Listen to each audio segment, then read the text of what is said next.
Merci de nous rejoindre pour ce nouveau journal sur Monaco Info. Voici les titres qui seront développés dans cette édition. Nous reviendrons sur le déplacement du prince Albert II dans le sud de la Grande-Bretagne. Le souverain était l'invité de l'Oxford Union, un prestigieux club de débat.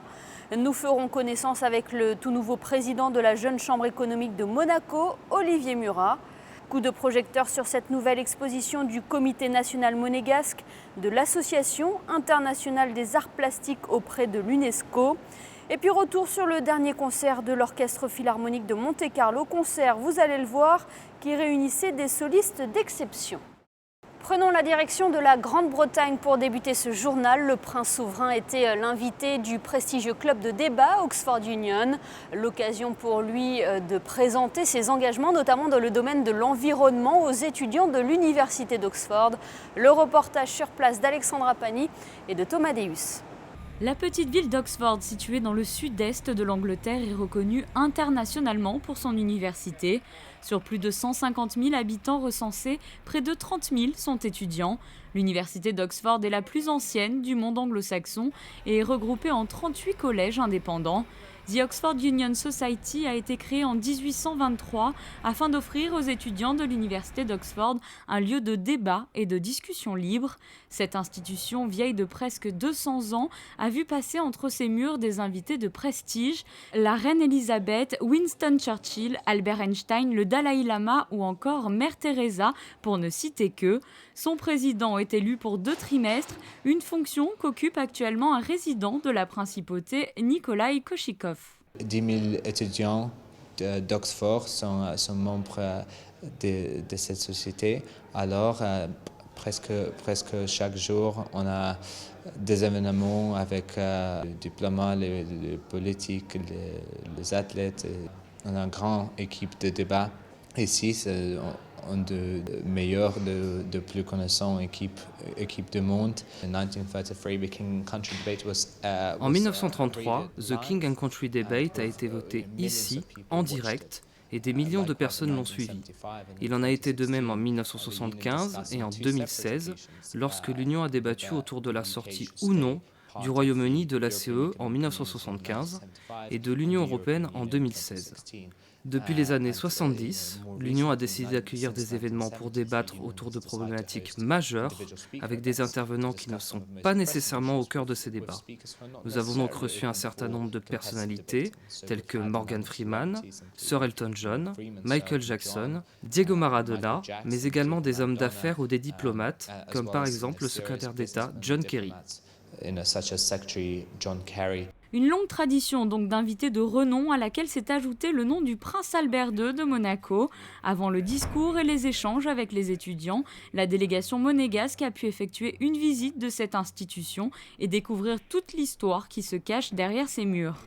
Avec beaucoup d'humilité ici dans ce lieu historique et avec bien sûr ces photos de personnages illustres, j'ai un peu de mal à croire qu'il veuille absolument que je vienne faire une présentation ici, mais c'est venu tout simplement cette invitation est venue par le président de l'Oxford Union, qui est une association d'étudiants qui historiquement a toujours débattu de questions qui n'étaient pas nécessairement traitées dans leur classe et dans leurs cours à l'université. Et donc, mais le président de cette association, Nikolai Koshikov, est un étudiant d'origine russe, mais qui est résident monégasque. Et donc, c'est tout naturellement que j'ai eu plaisir à répondre positivement à cette invitation. Je crois que c'est intéressant, non seulement de présenter un petit peu la principauté, mais de parler aussi d'environnement et de changement climatique, qui sont,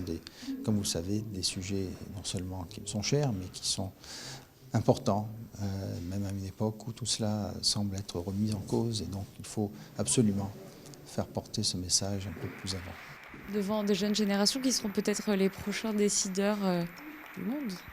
Absolument, je pense que c'est important de parler aux jeunes générations et de leur dire toute l'importance de ces sujets pour l'avenir immédiat, mais aussi pour leur avenir, et que ce sera à eux de prendre ces questions sous leur responsabilité et de faire en sorte qu'on aille vers un monde plus durable, plus sûr et de meilleure qualité pour tous. 200 personnes étaient présentes pour l'événement, issues des différents collèges de l'université d'Oxford. Tous ont écouté avec attention les recommandations du prince souverain en matière d'environnement. Je trouvais très accessible et vraiment très naturel. En fait, je ne m'attendais pas à ça. Et avec en termes de ses engagements avec l'environnement, ça fait vraiment plaisir en même temps de voir un prince si engagé en fait. Mais on sent vraiment que c'est pas juste des mots, c'est profond. J'allais justement lui poser une question à ce sujet, mais il avait déjà réponse à tout, j'allais dire, parce qu'il était vraiment engagé. Et oui, c'était vraiment impressionnant. Je trouve que c'est vraiment important pour quelqu'un dans sa position de prendre de tels engagements, parce que bien sûr pour un leader c'est un exemple un petit peu à suivre et que c'est pas forcément une question de richesse, que c'est un engagement individuel et en même temps c'est important qu'il en parle à tout le monde. C'est un sujet qui est assez controversé malheureusement et on se dit que c'est chouette de voir des princes et des rois, etc., qui font passer le message et qui, malgré certains arguments qu'on peut entendre à la télévision, essayent de faire comprendre à la population que c'est un problème maintenant, mais c'est aussi un problème pour le futur, pas juste et pas juste pour les politiciens, pour les présidents. Tout le monde peut faire une différence et c'est assez valeureux comme cause. J'avais participé au reboisement au collège et le prince s'était montré là-bas aussi. Donc je connaissais son engagement et je trouve que c'est génial qu'il prenne son temps de venir partager ce message ici, dans ce genre d'institution,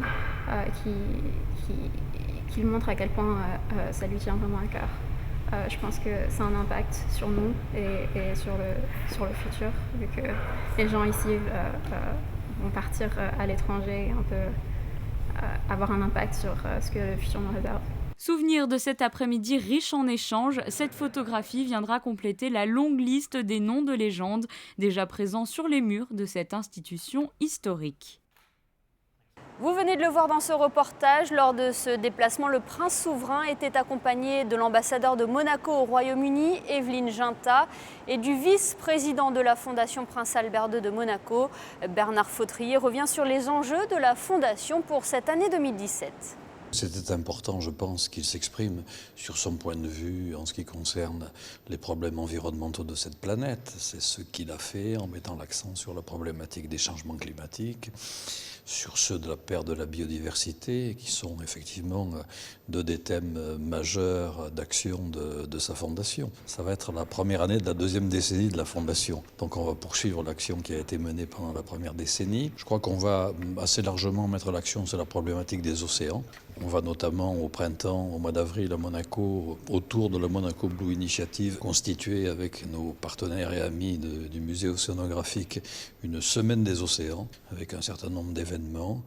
C'est une année importante pour les océans. Il y aura un certain nombre de grandes conférences internationales, une au mois de juin aux Nations Unies, une autre au mois d'octobre à Malte.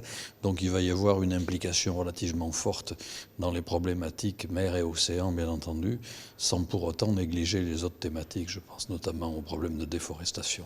Donc on va poursuivre sur ces grands thèmes et essayer de faire passer les messages, bien entendu, à partir de Monaco, mais aussi à travers nos branches étrangères. On aura un certain nombre d'opportunités de faire des événements avec nos branches étrangères. On en a fait un il y a une dizaine de jours avec la branche allemande.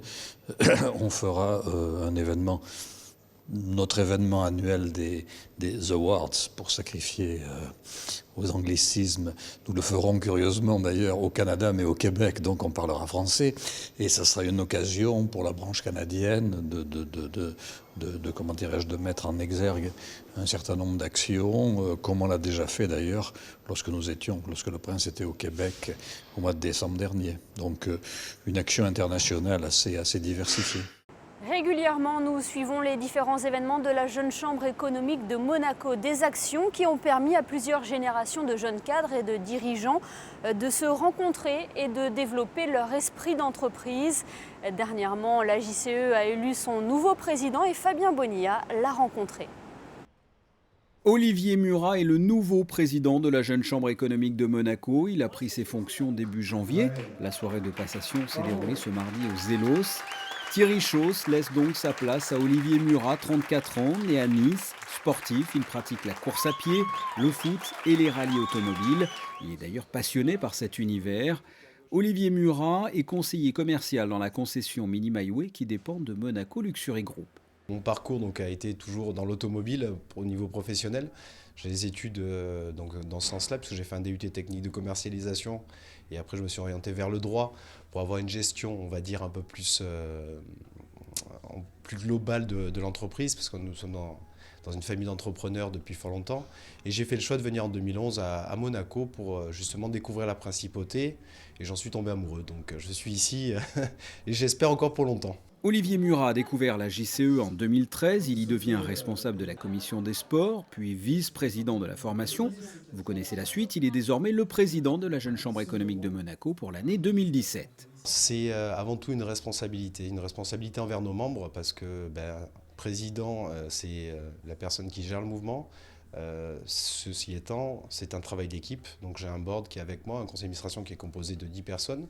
Et nous avons des membres qui font ce que notre mouvement est. Donc via les événements comme Startup Weekend, Get in the Ring, les formations, le team building, donc le team qui est engagé chaque année depuis 2012.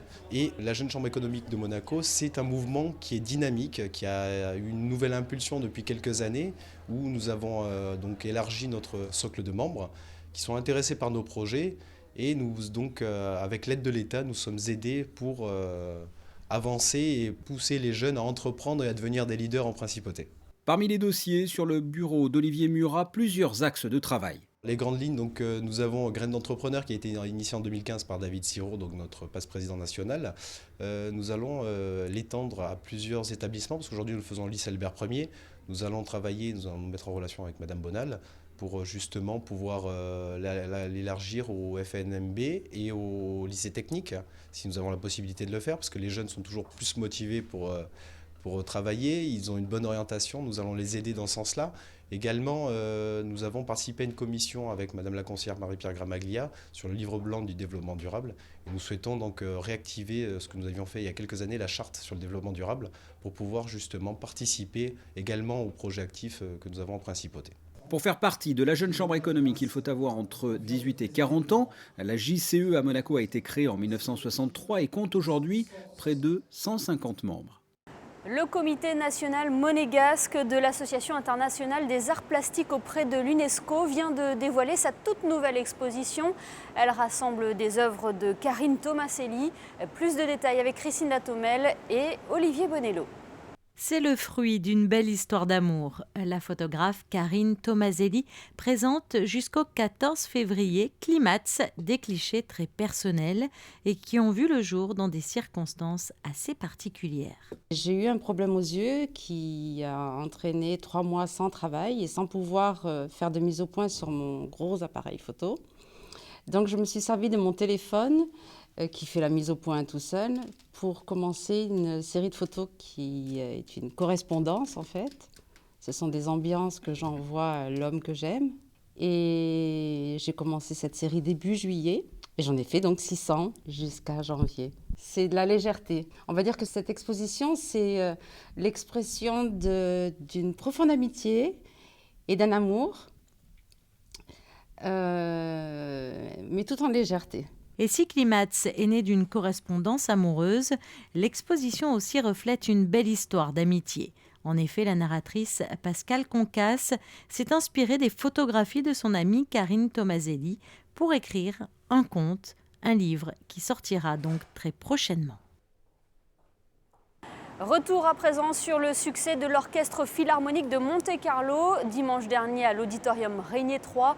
Rien de plus normal en effet. L'OPMC accueillait 2 solistes d'exception, Olivier Vernet et Nikolai Ludansky, ainsi que le chef d'orchestre Jean-Claude Casatsu. Le reportage de José Sacré. Avec pour titre Thème et variations, le concert de l'Orchestre Philharmonique de Monte-Carlo du dimanche 5 février présentait l'une des plus belles affiches de la saison. La symphonie numéro 3 avec orgue de Camille Saint-Saëns, avec à l'orgue Olivier Vernet, la Rhapsodie sur un thème de Paganini de Rachmaninoff, interprété par Nikolai Luganski, et l'ouverture de fête de Shostakovich. Le chef d'orchestre de ce concert était le légendaire Jean-Claude Casatsu, fondateur de l'Orchestre national de Lille, et qui, depuis plus de 50 ans, mène une brillante carrière internationale. Un concert, c'est un moment de transmission aux musiciens, à partir du compositeur et au public. C'est un moment de vibration, c'est un moment d'émotion partagée. C'est le résultat d'une somme de travail en général assez intense, plusieurs dizaines d'heures, quelquefois de centaines d'heures pour certains ouvrages, mais qui doivent déboucher sur la liberté sans laquelle il n'y a pas de grandes interprétations. Et cette liberté, on doit la construire au cours des répétitions et permettre aux musiciens de donner le meilleur d'eux-mêmes et d'établir, je dirais, une véritable collaboration avec des collègues qui sont tous rentrés après des concours exigeants dans une maison. Et cette maison de Monaco est une belle maison.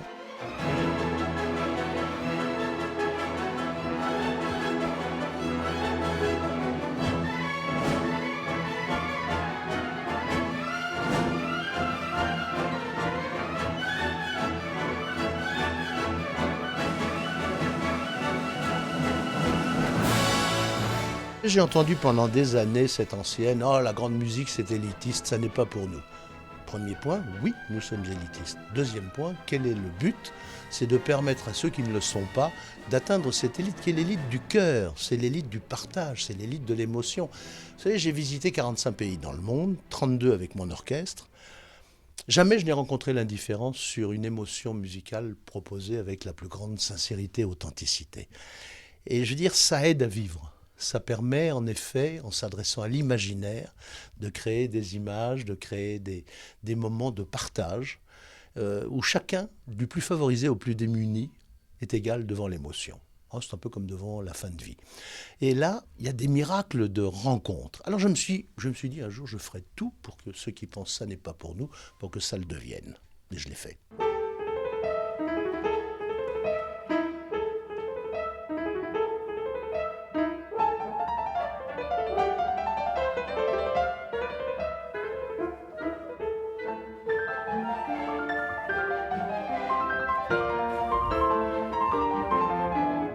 Soliste de la Rhapsodie sur un thème de Paganini de Sergueï Rachmaninoff, Nikolai Luganski, l'un des pianistes virtuoses les plus admirés d'aujourd'hui.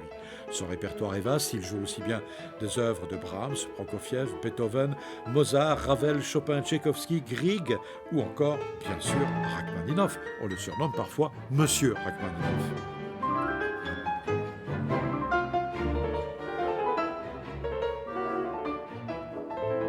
Est-ce que Rachmaninoff n'est pas le plus russe de tous les grands compositeurs russes? Je pense oui, mais c'est très difficile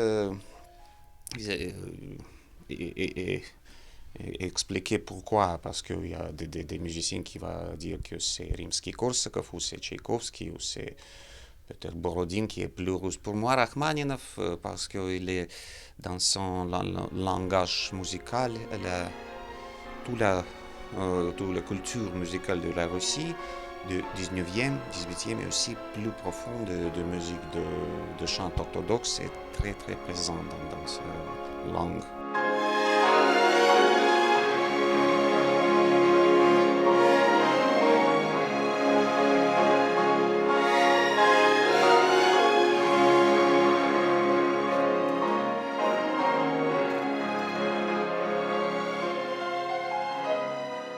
Dernière œuvre au programme de ce concert, la symphonie numéro 3 avec orgue de Camille Saint-Saëns, avec le meilleur soliste qui soit, Olivier Vernet, titulaire des grandes orgues de la cathédrale de Monaco.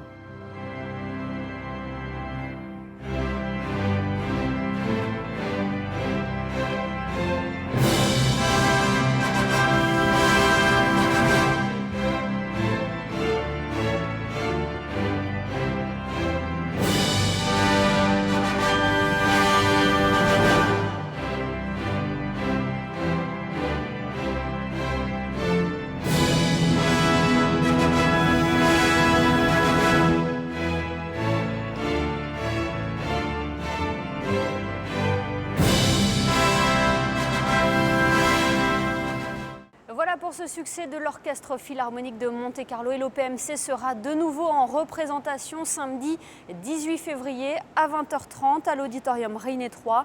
Un concert sous la direction de Philippe Binder avec au piano François-René Duchâble. Cet événement est organisé au profit de Special Olympics Monaco et permettra notamment de financer la participation des athlètes aux prochains Jeux mondiaux d'hiver en Autriche. Une jeune danseuse de l'Académie Princesse Grace vient de se distinguer lors du prestigieux concours du prix de Lausanne. Elle s'appelle Marina Fernandez Duarte. Elle a 17 ans, elle est brésilienne et a remporté 2 prix, celui de la 2e bourse et le prix du public. Une performance saluée par le directeur artistique de l'Académie Princesse Grace, Luca Massala. Et nous ne pouvions pas refermer ce journal sans parler de football et l'AS Monaco qui conserve son fauteuil de leader dans la douleur. Les Monégasques se sont imposés 2-1 sur la pelouse de Montpellier, but de Glick et de Mbappé. Prochain rendez-vous ce samedi à 20h avec la réception de Metz au Stade Louis II. Nous y reviendrons très prochainement dans l'émission, votre magazine consacré entièrement à l'AS Monaco. Voilà pour l'essentiel de l'actualité en principauté. Passons à présent aux prévisions météo pour les prochains jours. Le temps sera variable jeudi, partagé entre nuages et éclaircies avec un léger vent d'Italie. Les températures seront comprises entre 10 degrés le matin et 13 l'après-midi. Le soleil se fera plus présent vendredi avec un mercure plus frais le matin. Même cas de figure samedi avec des températures agréables pour la saison. Dimanche, ciel gris-bleu sans détérioration du temps. Le ciel se fera plus menaçant en début de semaine prochaine avec l'annonce d'un risque d'averse. Le mercure sera stationnaire. Ce journal est à présent terminé. Merci de nous avoir suivis. Dans quelques instants, revivez un moment unique vécu par les élèves du cours Saint-Maur au centre Speranza. Une liaison depuis l'espace avec l'astronaute Thomas Pesquet. À bientôt sur Monaco Info.